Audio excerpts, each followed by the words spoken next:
All right, you guys, transmission's back up on the table here. Went ahead and brake cleaned this, blew off the entire channel of the valve body area. I'm gonna go ahead and install the TransTech 4100 intermediate feed tube kit. All right, now what this does, it actually boosts lubrication going to the direct and intermediate clutches. And so due to some cases of port wear, these channels can actually get worn down from dirt and debris, basically eating the case away. Therefore, you guys lose pressure circuits. And what this does, it actually remedies that by installing these two little sleeves here, right? You can see we have a spring, one with a little finger, and then this other one doesn't have a little finger at all. Upon further inspection, you guys can see the transmission actually already had this kit installed.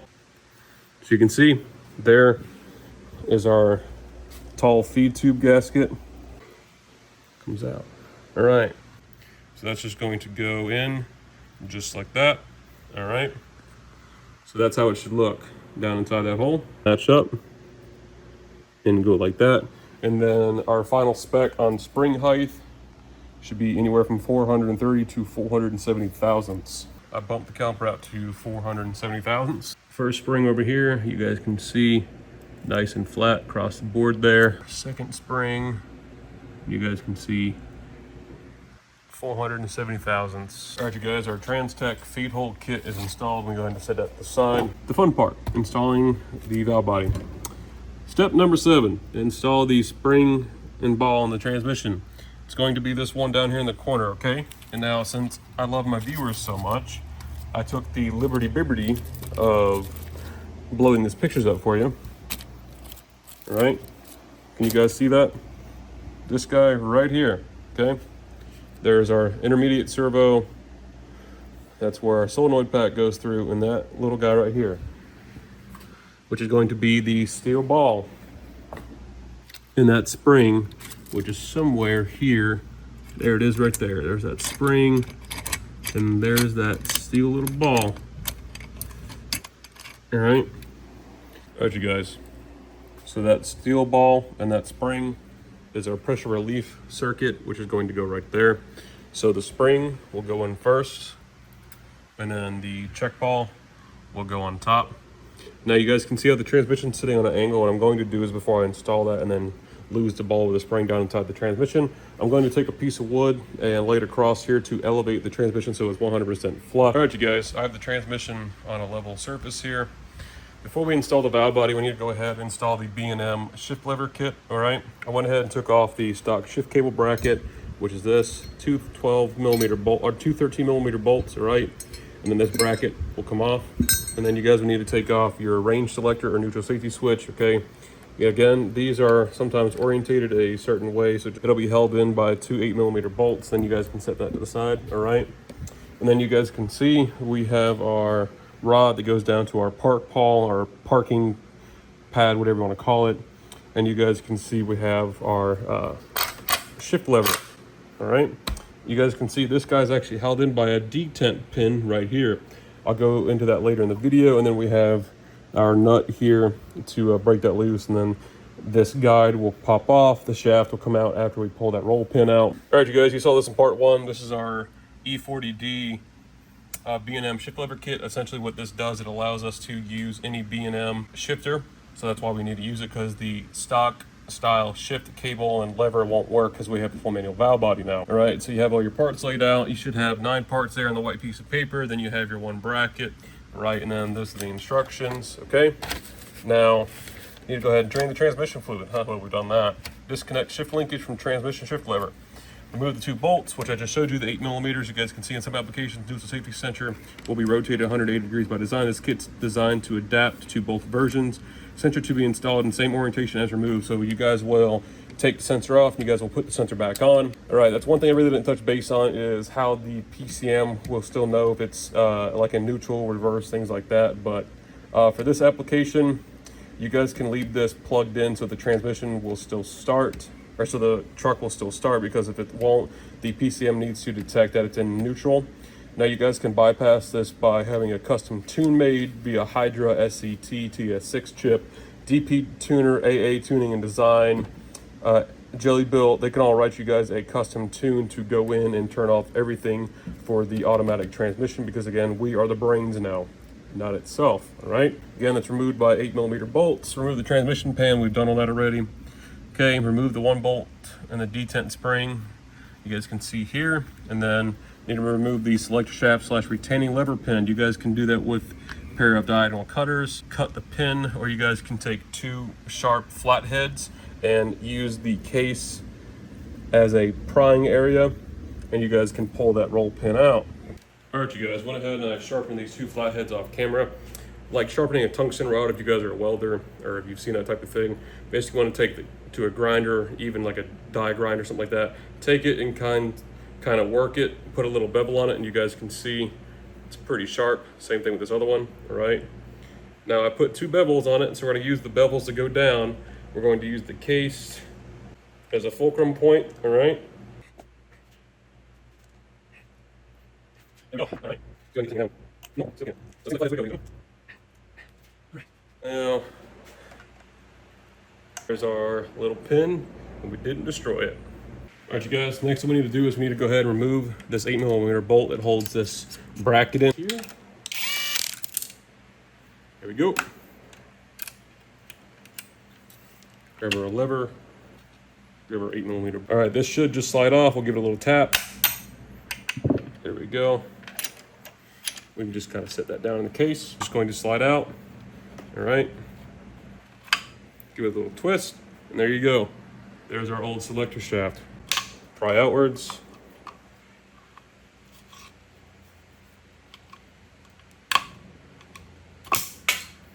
There we go. All right, I'm gonna go ahead and put the new seal in dry. It's our 19mm socket we had earlier, and just put this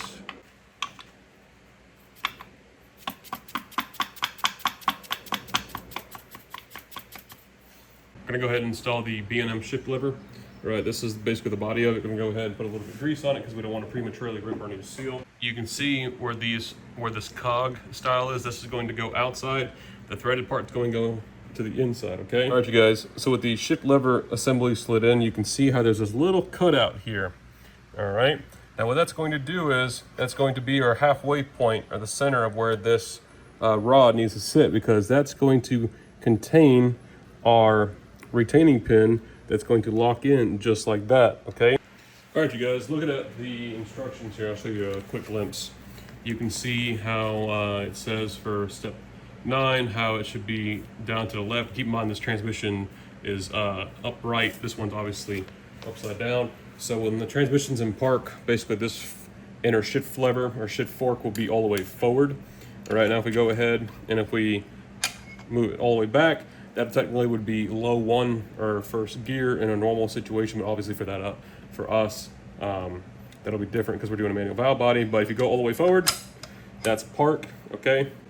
Now what we can go ahead and do is we're gonna go ahead and install our detent spring, which is this guy here. I'm gonna do that before I install the retaining pin. And this little roller here is going to line up with these little teeth down here, okay? All right, you guys, so there should be 6 positions. According to the instructions, we have park, reverse, neutral drive, and then 2, and then 1, right? So there should be 6 of them. You can see 6 arrows, and then it even says verify moves all in favorite position. So this is all the way backward, which essentially means forward if the transmission was on its upright position. This should be first gear or low 1, all right? All right, so we're in second gear. Let's go ahead and move it forward. That should be drive or 3, whatever you want to call it, and then 1 more, that would be neutral. All right, we go up 1 more, that's reverse, and then park is going to be this big guy that's hit my finger here, and there's park. So we have 6 positions. All right, so essentially we're done installing the selector shaft. We have the detent spring back in. We verified we have 6 positions. All right, we have our holding pin back in. We have a new shaft seal. Now, this is the actual outside shift lever, okay? This is going to go on the end where these flat edges, just like that, all right? So you guys can see how that looks. Now, obviously the transmission was upright. This would be pointing down. Now you guys can see the correlation and the relation and how this one is basically lined up with that center little detent there on the edge of this outer shift lever, okay? All right, you guys, so we have some hardware left over. We have the bracket that'll get bolted to the oil pan using these 2 new bolts supplied with a kit that'll bolt that bracket to the oil pan. We have 2 spacers, a cotter pin, our detent for the end of the shift lever. That's where that cotter pin will go through. Then we have a big grade 8 bolt, or grade 10 bolt with a washer. This guy is going to get Loctited in here, okay? All right, you guys, using some blue Loctite. This was a 17mm socket. Make sure you guys put the bracket on this way so the bend is outwards, not inwards. Tighten that up. Last thing you want to do is have the shift lever come off, okay? Then you guys should be able to shift it. All right, so this should be 6, so that's park, reverse, which technically is going to be neutral, and then, but in this case, we'll just do, that's park, reverse, neutral, 3, 2, 1. And you guys should still have some space there in the front. All right, it should be in the last detent, as you guys can see there in the back. All right, and move all the way forward, and you guys should be in park. All right, back to the valve body install. Step 7, reinstall the spring ball in the transmission case, which is going to be this one down here in the bottom left corner. You guys can see the spring goes in, and then the ball goes on top. I've got some transmission grease holding that in. Install 1 new CRT separator plate gasket on the trans. The separator plate gaskets are the same. There's no top and bottom like the factory gasket. Gotta go ahead and line it up. Again, this goes toward the back. This is where your intermediate servo is, so this will go down like that. And then obviously watch the spring and ball back here, okay? All right. Line up the back one here, and you guys can see those springs will get compressed down once we tighten the valve body down, all right? So this is going to be your reinforcing plate, and look at that. Shout out to John for etching that for me. That's insane. Thanks, John, I appreciate that. So you guys can see this is Powerstroke Boys Edition. All right, so this is our separator plate. Indicate that correctly as well.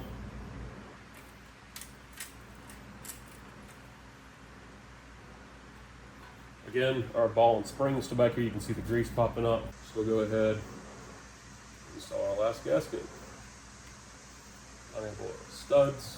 All right, so it's the gasket, separator plate, gasket. Install the reinforcing plate with the factory 8mm head bolts, tightened to 100 inch-pounds. This is going to sit back here at the back of the transmission, okay? Right there. I had these bolts, went ahead and brake cleaned them, blew them off. Step 10, install the white 500,000 size check ball into the valve body, which is this guy here. Use trans gel to hold the ball in place. Then install the valve body onto the transmission. Make sure manual valve is lined up with the linkage, which is this guy here, which comes in a little bag with all your hardware and spacers. There's our 500 thousandths check ball, and there's our manual linkage. All right, you guys, we're going to install the 500 thousandths white check ball into this guy here. All right, and we have to make sure the manual valve lines up with the shift lever we just installed.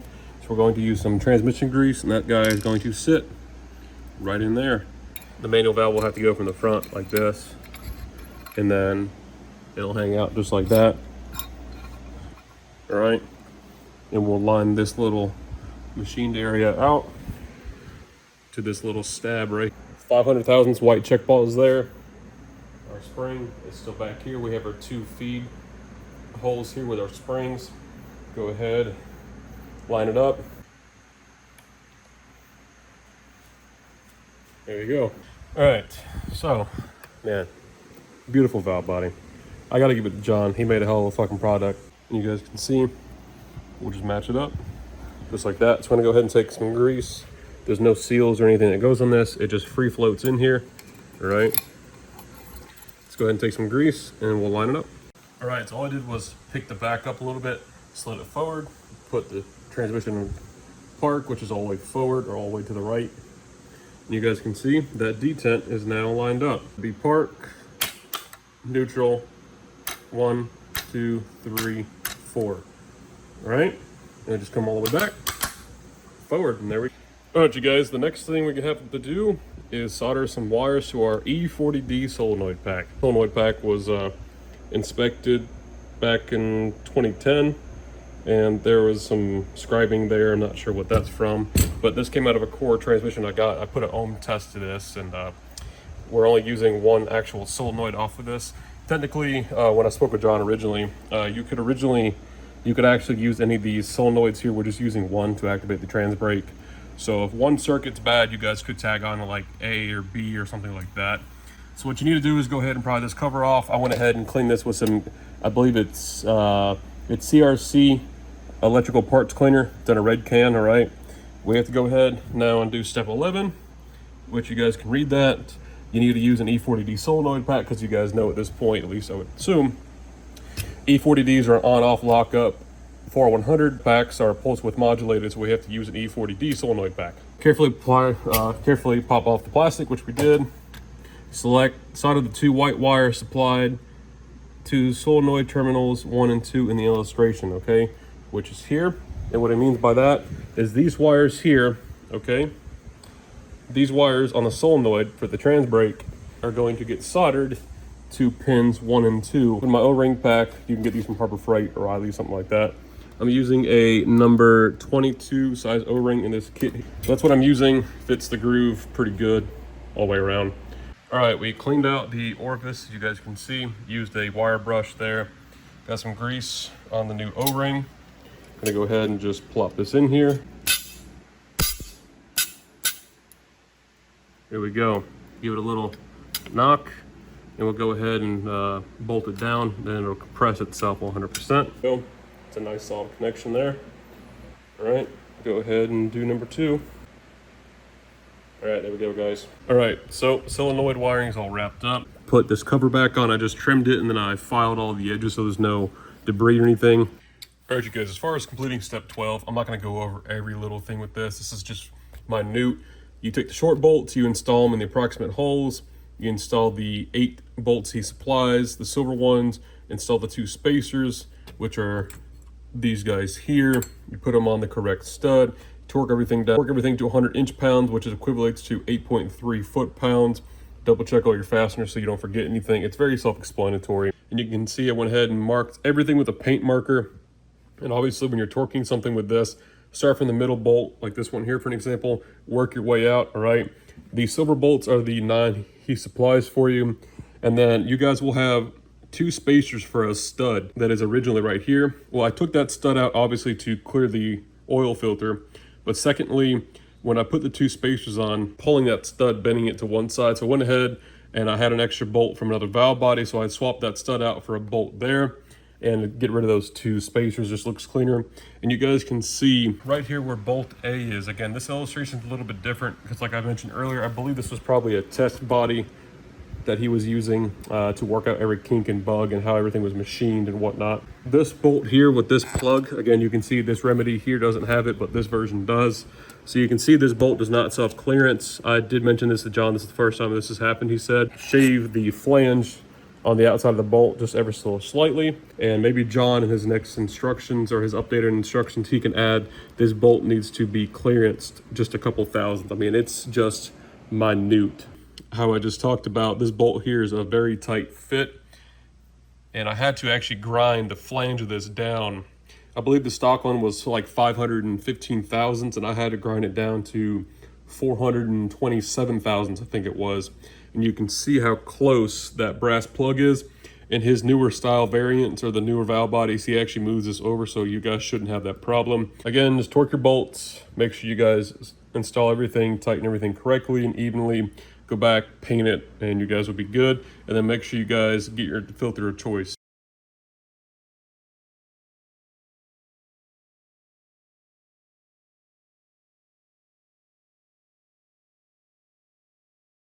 All right, you guys, she is officially done. You count 40 bolts. Went ahead and marked it. My marker ran out, and so that's why it's different colors. I do that just for peace of mind. This is a MAG high-tech deep pan that I got for free. This actually came off an E40D cord that I tore down, and luckily it had this $420 deep oil pan. We're going to be using this for the oil pan on my transmission build, and you guys can see here, yes, I went ahead and chopped up a $400 oil pan. So you can see, I'll pop this off in a second, but this is a 6-liter 5R110W transmission filter. This is the tall neck with the skinny body. The 6.4 has a much shorter neck but a fatter body, and it has 2 pickups versus a single pickup in this. Originally in part 1, I said I wanted to run the 6.4 filter, but unfortunately it was just not going to fit. Unfortunately, it's not in the instructions. I don't know why he didn't include this information. He just says reassemble the transmission. He doesn't give you guys any details about pan clearance, filters, things like that. So I think that definitely should be hindsighted in the instructions. John, if you're watching this, that'd be a great update to add. So you guys can see we went ahead, well, I went ahead and cut this big rectangle out, and you guys can see how much this filter protrudes in this deep oil pan. All right, you can see we're way above the ridge line. Now originally I did try to grind the inside, as you guys can see. This was actually a chunk. This actually used to be right here, and you can see I tried to bevel it as much as I could, but then I blew a hole through it. So at that point I knew we were going to have to customize this pan. And now these filters are cheap. These are like 35 bucks, and then the 6.4 filters are like $58. All right, so you guys can see the problem here. Right here in this neck, you can see how tall it is. Now a stock 4100 style filter and pan will not fit because we have this humongous trans brake solenoid, which is all fine and dandy, but it's kind of annoying. You have to buy another filter, so whatever. So you have to come in to play with the 5R110 style filter, and you guys actually have to trim about 1 inch, give or take, off this filter neck. Well, that's all fine and dandy, but let's go ahead and pop this guy out for a second. You can see this filter neck actually expands. It's skinnier at the top, and it gets fatter or expands toward the top, all right? Now, trying to get this O-ring off without damaging it, it's a pain in the butt. Then you guys have to worry about getting plastic shavings down inside your brand new transmission filter you just spent your hard-earned $40 on, and things are expensive right now. And then thirdly, you shouldn't have to modify a filter every time you guys want to change your fluid if you guys are a heavy tower. Some people change their transmission fluid anywhere from 30,000 to 100,000 miles. Some people don't change it at all. I would definitely be changing mine every 30,000 miles. But in this case, this is what we're working with.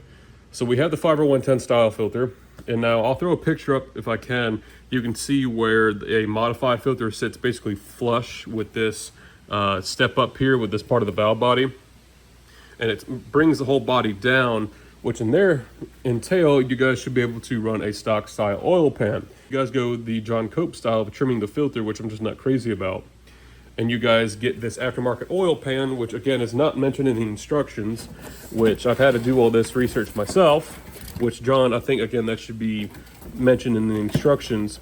You guys have to buy this aftermarket transmission pan, 265/805. This fits the E40Ds, the AOED transmissions, all right? It has this weird style stamping, which this is the pan here, okay?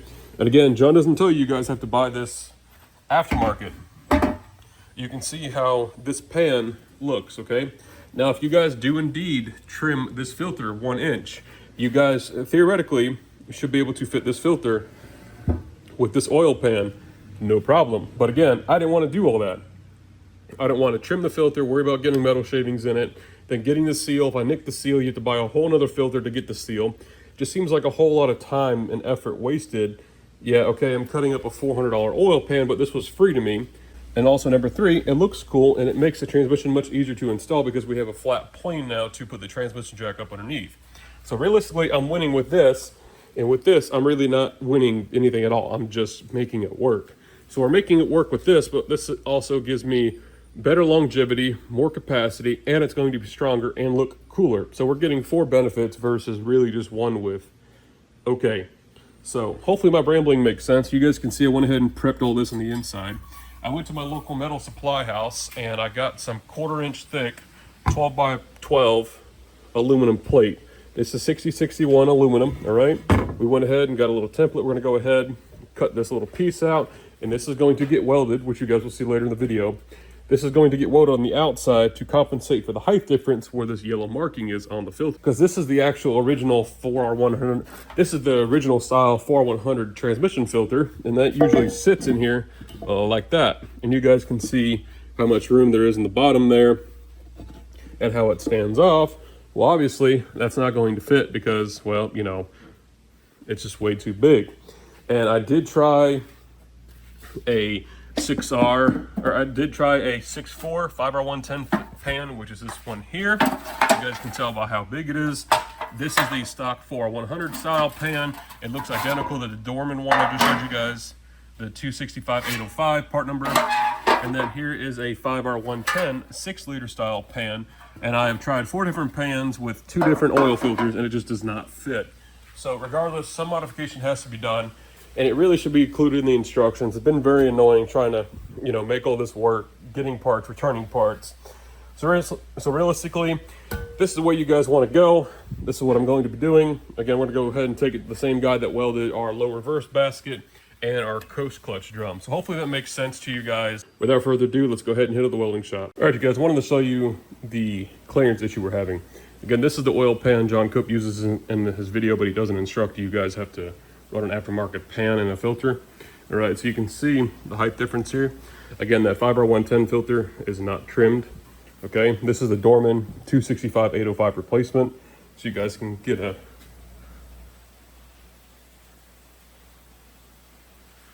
idea there.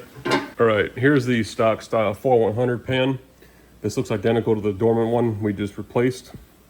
And again, you can see the fitment with that. The 6.4 style 5R110 pan, it fits pretty cool. It fits pretty close. You guys can see the back, no problem. Plenty of height here, as you guys can see. All right, but the problem is it hits the solenoid pack. As you guys can see over here in this corner, hits right on top of the solenoid pack, because the 5R110s use solenoids, and they don't use just one solenoid pack off in the corner. There's multiple of them. So you can see this would probably clear if you guys were to cut it like I was going to originally here and beat it out, but it's a lot of work. Last but not least, here's the 6.0 style 5R110 pan. You guys can see it actually hits worse up here in the solenoid pack than anything else. Other than that, that's the only hiccup. You guys could beat that, cut it out, raise it, and fit it. But again, 4 different oil pans, and this is what we're left with. So regardless, when I go with the deep one, you know, I just don't find it necessary or logic to cut a brand new transmission filter up and have possible debris inside a brand new transmission rebuild, even more extensive than, you know, what we did here with the soft rebuild, if you want to call it that.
Huge shout out to my guy as always for welding that. Appreciate it, man. He does a ton of good work for a reasonable good price, and he's local. It's hard to find good, honest people, especially ones that do great work like that. I mean, just look at those ones, guys.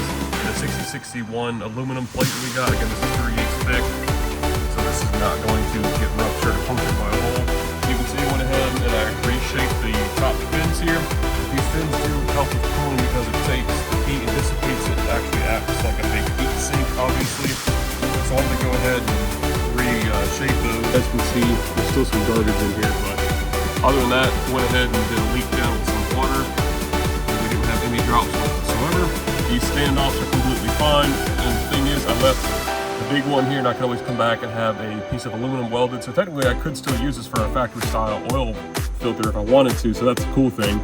I would have to just probably come up and have a standoff welded here, but honestly, these two would probably be fine. Other than that, there we go. There's our custom pan. You guys can see how much of a drop we put in there. It's a good 1/4 of an inch. Alright, you guys, here's our beautiful, freshly painted, ceramic cleared, deep oil pan we modified. You guys can see it cleaned up so nicely here. We went ahead and taped off the actual logo at the top, so we still have a nice little raw finish there. I need to go ahead and clean all the little pieces of dust and crap up in here and get the new O-ring installed and the oil pan over there, and we can go ahead and get this thing upright. And we can go ahead and replace our gasket out here in the full drive adapter. I do have a new one of these. Even though we didn't pull it off, I'm gonna go ahead and use it. It's in that TRANSMISSION kit that we have. We'll go ahead and paint this black as well. And then we can go ahead and paint the whole case. And also we do have some aftermarket transmission cooler line fitting to go in here as well. Our full drive adapter is right here. It's painted, ceramic clear coated, just like the oil pan. This Seymour aluminum blast. They have this in aluminum, stainless steel, and cast iron. Essentially what this does is puts a OE aluminum looking finish on a piece of aluminum, stainless steel, or cast iron. I've never used this before. It seems pretty easy. The review is pretty good, so we're going to try that, and you guys will see how it turns out. And we got to go ahead and put our new transmission fitting in as well, which I do have here. I got these from Swag Performance. All right, these were not cheap. They were like $70, but we're going to do this right once. Comes with all the O-rings. We have a big one that goes in the back. A small one goes in the front.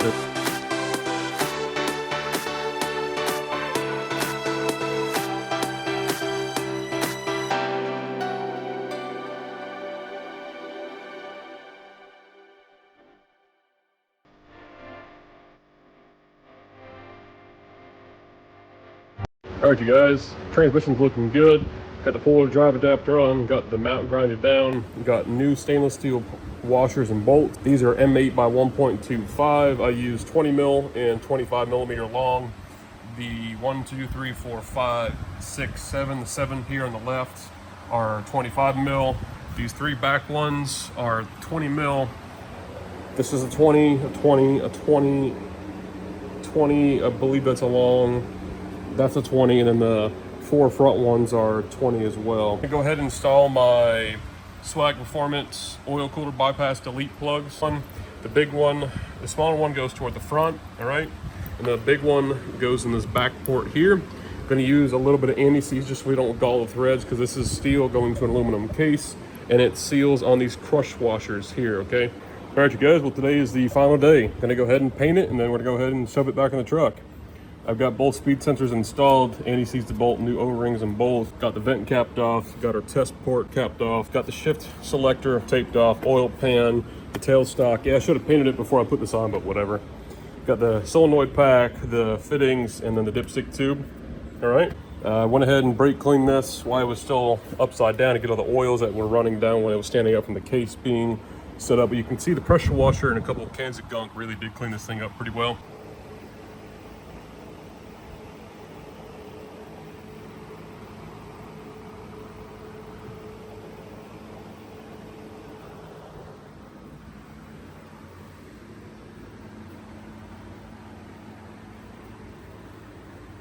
All right, you guys, I went ahead and did the inner side of the bell housing. You'll never see it, but just a peace of mind. I didn't wire wheel this. I didn't do any prep. And this paint actually does have aluminum particles inside it, as you guys can see according to the can. Made it with actual aluminum material. It's pretty nice. Make sure you guys don't breathe this crap in. It's just cleaning this up so well.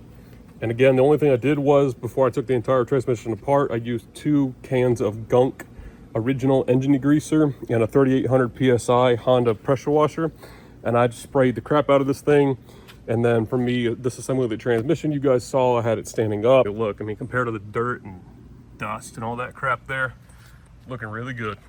Here it is. Ended up using a whole can, and you can see where I kind of rubbed the paint up here. I guess that's where it's a little bit wet. It's kind of flaking off. I kind of went heavy in some areas, you guys can see, so I don't know if that's still wet. I'm assuming it could be just the particles aren't adhering. Maybe I need to let it dry a little more. I want to go back over with some ceramic clear coat just to see what it does. You never know till you try, but yeah, I used 1 whole can. This Seymour, I'd buy it for $1. It looks good. I definitely recommend that product. I'm gonna go ahead and show you guys the shifter installed and working. Went ahead and did this off camera. I'm gonna go ahead and explain everything. All right, so you guys saw the B&M kit we used earlier. Here were the instructions. You guys saw we stopped basically at step 12 because we didn't reuse the stock oil pan, the stock neutral safety switch, none of that crap. Self-tapped my shifter to my cart here, okay? This is acting as a temporary pedestal, and the instructions, it says to put it into neutral by moving the selector back to. I'm gonna go ahead and tell you now, don't listen to the B&M instructions. At this point, you guys can go ahead and discard those. I'm gonna show you. I went ahead and I swapped out this shift bracket over here, or the shift plate, okay? Originally, I had this aftermarket gold one on here. That was not working, so ignore that. We're gonna just stick with the stock shift plate. Okay, now you guys can see how I had to add this little tab. I believe I mentioned it in a couple earlier videos. I believe it was part 1, if I'm not mistaken, when I showed you guys this shifter. If you guys don't want to weld, if you don't want to have the tooling, you send it to John. He can weld it and machine it for you, okay? But basically, it'll look like this. So once you have this little notch here to stop second to third, once you guys pull back from first gear, what you need to go ahead and do is take your shifter, go all the way back to fourth, okay? And again, this is a reverse manual valve body, so the shift pattern, fourth gear, is going to be all the way back. So pull all the way back, take your shift cable, extend it all the way this way, and make sure you guys obviously put the right side to the right side. Connect your eyelet to your clevis here, put it all the way back in fourth gear, all right? Then go ahead and bolt your front cable in using the supplied hardware inside the shifter. Or if you guys are using a stock style transmission pan with trimming the filter like we covered earlier in the video, you guys will not have to modify this bracket. Well, obviously that's not my case. I'm the one oddball out of everything. I'm sure John would agree. If you guys are using my particular setup, what I had to do was I had to modify the stock B&M shift bracket. What I did was basically I cut it in half and I took a plate, welded it to the bottom, this little bridge here in the middle, welded them, grinded them, painted it, and clear coated it, okay? And it fits just like the factory one does. It just bolts down here to the bottom. And I used a long bolt here on mine and then a short bolt up here so we wouldn't crack or bottom out the threads in the case right behind the shift select port. Once you guys get your bracket asphyxiated, you get that all set up. Even if you guys are using the stock style bracket, use the 2 supplied hex bolts with the spacers that go on the oil pan. You guys can follow that part of the instructions. You always want to start in the middle, okay? It's a good halfway point. Your shifter's in fourth gear, tightened to halfway. Obviously that's not my case, but we'll get that second. Make sure your jam nuts are tightened halfway. Go ahead and put the shift selector on the transmission to fourth gear. Now, you guys, you can actually overextend the actual shift selector. Okay, once you go to fourth gear, it'll actually go about another 1/4 inch. It'll actually run off the last detent on the bracket you guys saw when we put the spring and everything back in and put this aftermarket kit in.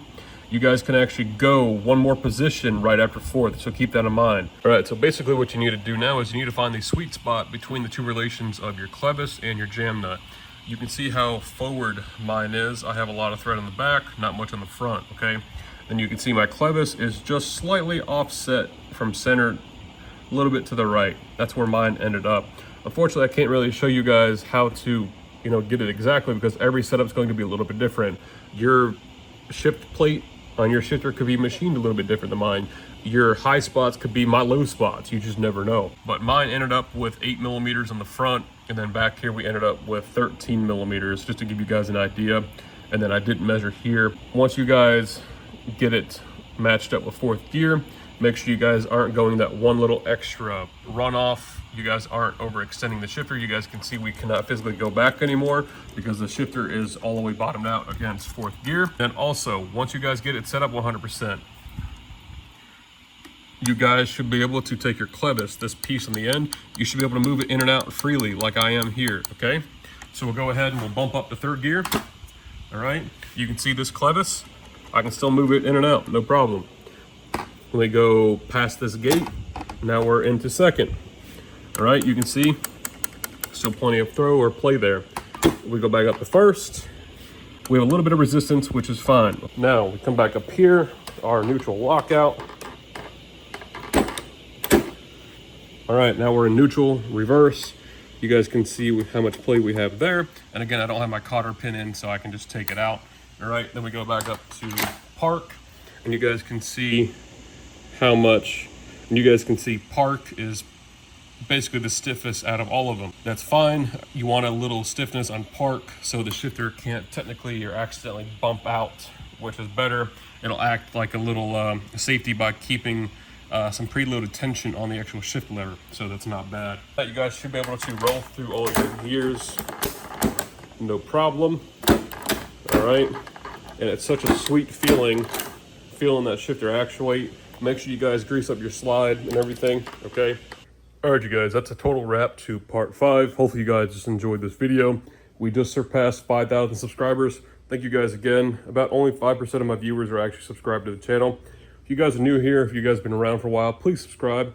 Every like and subscribe helps the channel grow and also puts more money back in our pocket so we can do projects like this. But anyways, we're gonna go ahead and start part 6 immediately after I record this one. I'm gonna go ahead and get the transmission installed in my truck. Got the shift linkage all ready to go. That's all adjusted, as you guys saw. And this thing is 100% done. It's been a long road ahead of us, but taking our time, learning as we go. And if I can do it, you guys can too. Thanks for watching. We'll see you guys in part 6.